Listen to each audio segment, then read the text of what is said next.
विब्रजवास कनक कविशं वैजयन्तीं च मालाम् रन्ध्रान् वेणोरधरसुदया पूरयन् गोपवृन्दे वृन्दारण्यं सपदगमरमणं प्राविशद गीत कीर्ति। भगवान के किस स्वरूप का गोपियों ने अपने अंतर मन में दर्शन किया। वरहापीडम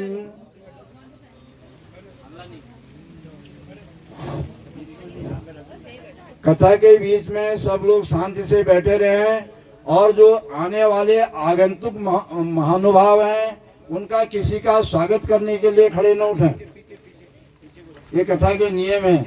पहले अब इस साल तो आपको नियम सिखाए जाएंगे, फिर अगले साल से कथा होगी तो आप स्वयं ही जान जाएंगे। कोई भी कितना भी बड़ा मेहमान आए उसके स्वागत के लिए न उठें। कथा के समापन के बाद जो स्वागत करना है उनके पैर छूने हैं, बात न कर लें। अभी भगवान के पास अपने मन को ले जाएं। और जो आगंतुक श्रोतागण हैं उनके चरणों में निवेदन है शांति पूर्वक आकर के अपना भाव व्यक्त करें और अपने आसन पर बैठ जाएं। वरापीडम नटवर बपो कर्णयो कर्णिकारं विव्रजवास कनक कविशं वैजयन्तीं च मालाम्। वरापीडम भगवान ग्वाल वालों के साथ वृंदावन में प्रवेश कर रहे हैं और उनके मस्तक पर मोर मुकुट विराजमान है और कर्णयो दोनों कानों में कर्णिकारम। कर्णिकारम का तात्पर्य है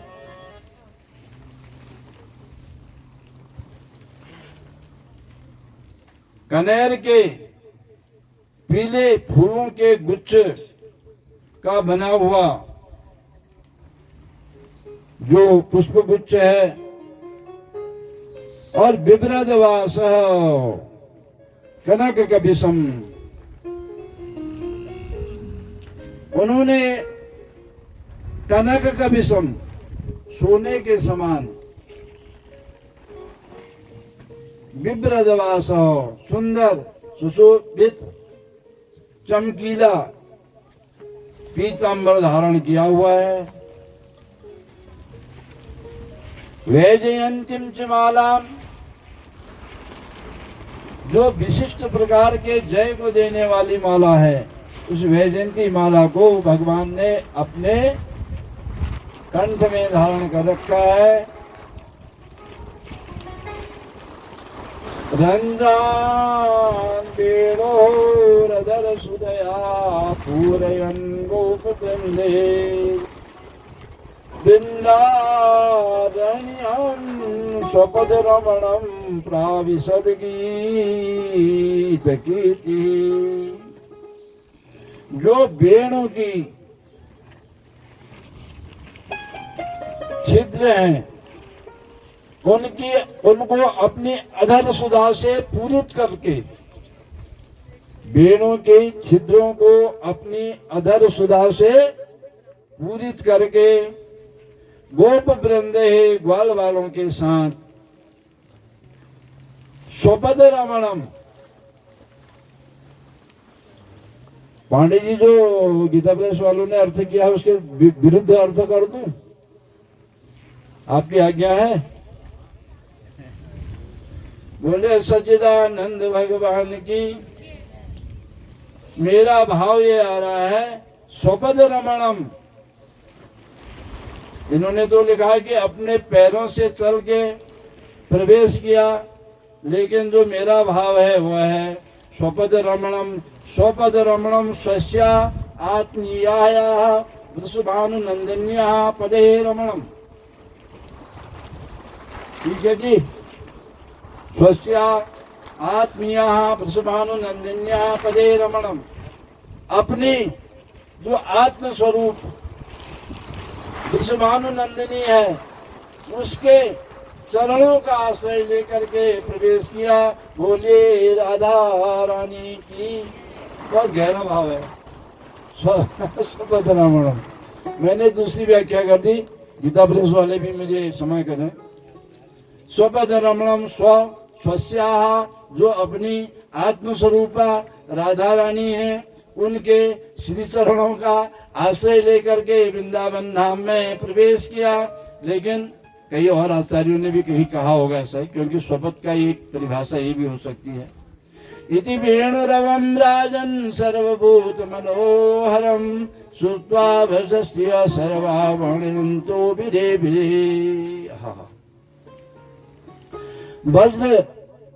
ब्रज धाम जो है, वहां जो वो गोपियां ऐसा चिंतन कर रही थी भगवान का मनी मन में, तो वे समाधिस्थ होकर के अपने देह और गेह की भावना को भूल करके भगवान में उनका पूर्ण रूप से मन जब भगवान में लग जाता है तो भक्त की यही स्थिति होती है। मैं शुरू दिन से प्रथम दिन से और छठे दिन हो गया आज आप लोगों से यही कह रहा हूँ कि अपने मन को भगवान में लगाओ, मन को भगवान में लगाओ।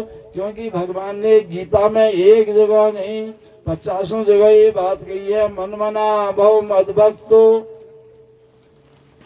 मई बुद्धि निवेशय। कई जगहों पर मन को मेरे में लगाना है। मन को किस में लगाना है? बुद्धि को मेरे में लगाना है। शरीर को किस में लगाना है? बालक, ये बालक जो आगे से बैठा बड़े ध्यान से सुनना भैया, ये नहीं मना मॉडर्न। बोलो सच्चिदानंद भगवान की। ये कर रहा है, एमटेक कर रहा है, ये मॉडर्न नहीं बना। क्यों? मुझे ऐसा लग रहा है इसके धमनियों में देवी दत्त पांडे जी का रक्त प्रवाहित हो रहा है, तो बीज का नाश नहीं होता। किसी भी कुल में बीज का नाश नहीं होता, दूसरी तीसरी पीढ़ी में कोई प्रकट हो ही जाता है। तो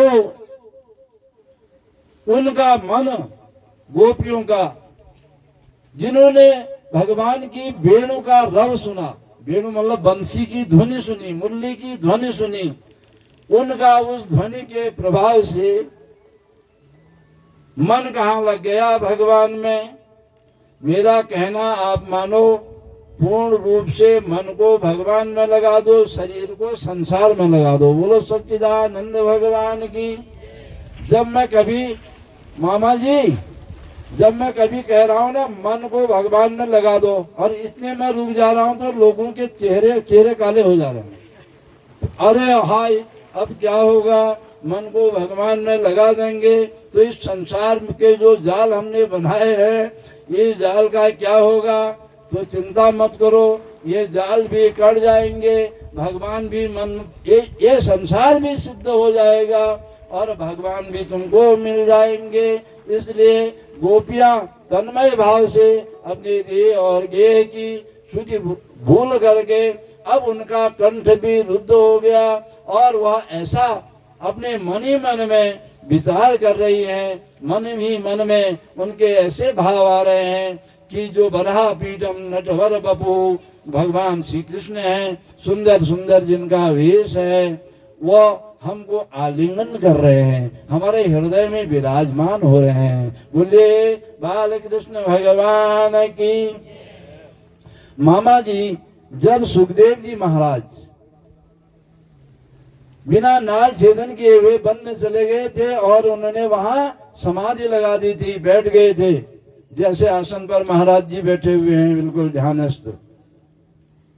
जब बैठ गए थे और किसी की बात सुनते नहीं थे, तो यही श्लोक व्यास जी ने बड़ी चालाकी करी।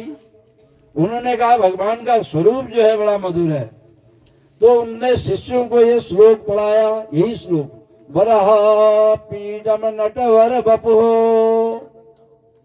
ये श्लोक पढ़ा के 4-5 शिष्यों को भेजा कि जहां मेरा बेटा सुखदेव बैठा है, ये श्लोक उससे सुनाना, देखो फिर क्या होता है।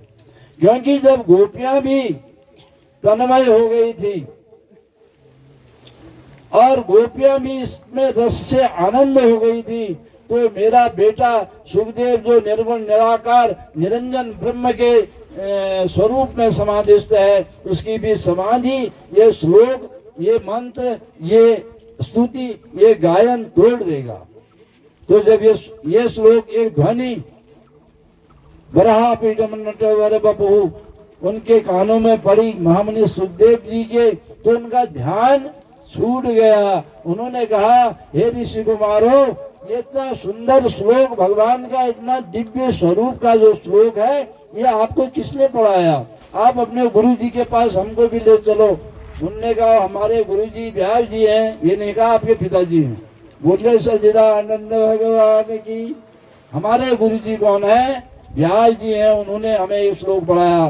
तो सुखदेव महामुनि ने कहा कि मैं भी अब भागवत पढ़ना चाहता हूँ, चलो अपने गुरु जी के पास ले चलो मुझे करके। तब वह लौट के वन से आ गए थे पिता के पास इस श्लोक के प्रभाव से। तो भगवान का जो यह दिव्य श्लोक है, ये इतना अनुपम है और श्रीमद् भागवत का इसे प्राण बताया गया है। इसके बिना श्रीमद् भागवत की कथा का औचित्य ही नहीं रहता। ऐसे दिव्य स्वरूप का चिंतन करते हुए वे गोपियां समाधिस्थ हो गई हैं। फिर कभी उनकी समाधि जब खुलती है, फिर उनको उस मुरली की ध्वनि की याद आती है, फिर वह भगवान में तन्मय हो जाती हैं।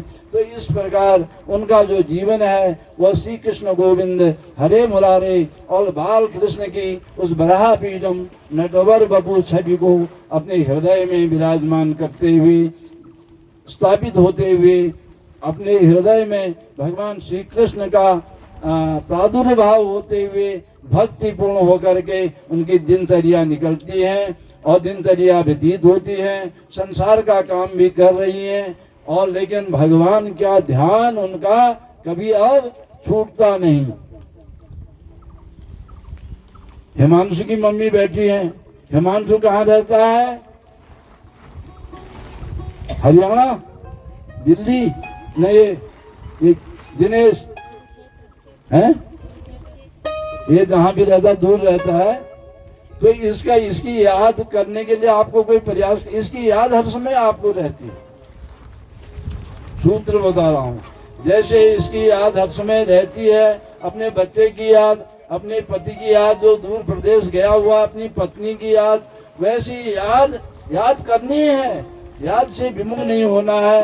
उस जगह पर हमने भगवान को स्थापित करना है। तो हमारे संसार की रक्षा जिस भगवान को हम याद कर रहे हैं, वो उसकी रक्षा भगवान करने वाले हैं। अब हमको किसकी याद करनी है? जो सबकी रक्षा करने वाला है। हम याद करेंगे तो कुछ होने वाला नहीं है। हम भगवान को याद करेंगे तो संसार के बाल गोपालों की भी रक्षा होगी। और हमको भगवान का जो वृंदावन धाम है, जहाँ की झाड़ी पत्ती घास फूस बनने के लिए भी योगीश अमलात्मा विमलात्मा परमहंस जन लालायित रहते हैं कि हम पशु ही बन जाएं, पक्षी बन जाएं, झाड़ी बन जाएं, गुल्म बन जाएं, लताएं बन जाएं, कुछ नहीं तो मिट्टी बन जाएं। और मैंने कल कहा था कि हम भविष्य में भगवान कभी हमें मौका दें, मोक्ष न दें, हमें मोक्ष नहीं चाहिए। मामा जी, आपको मोक्ष चाहिए कि नहीं चाहिए? बोलो सच्चिदानंद भगवान। एक बार मेरी राजस्थान वाले मामा जी से बड़ी इस पर, तब वो थे, वो बहुत शास्त्रों के ज्ञाता थे, बड़ी बहस हुई। मामा जी ने कहा, भाणिज मेरे को तो मैंने कहा आपको धर्म अर्थ काम मोक्ष चाहिए कि नहीं? उन्होंने बोला मोक्ष नहीं चाहिए। अरे मोक्ष प्राप्त करके क्या करेंगे? फिर वो जो भक्ति का आनंद है वो प्राप्त नहीं होगा। तो मैंने कल कहा था कि भगवान हमें मोक्ष मत देना। हमें उस युग में जब भगवान का नामकरण हो रहा होगा, हमारे पंचांग से गर्गाचार्य जी भगवान का नामकरण का मुहूर्त निकाल लें, उनका नाम निकाल लें, ये अवसर हमें देना। ये मेरे भाव थे, कहीं भागवत में नहीं लिखा है। ऐसे भाव अगर आप भगवान को मन में बिठा लें तो भागवत के जो भाव हैं, भागवत आपके हृदय में प्रकट हो जाएगी। क्योंकि भागवत ही भगवान है, भगवान ही भागवत है। तो ऐसे गोपियों का जो जीवनचर्या थी वो निकल रही थी और शरद ऋतु व्यतीत हो गई। शरद ऋतु क्या हो गई? बीत गई। अब आई शरद ऋतु के बाद आती है हेमंत ऋतु। हेमंते प्रथमे मासे नंद ब्रज कुमारिका चेरुरविश्यं वन्याना कात्यायन्यार्चनवृतम्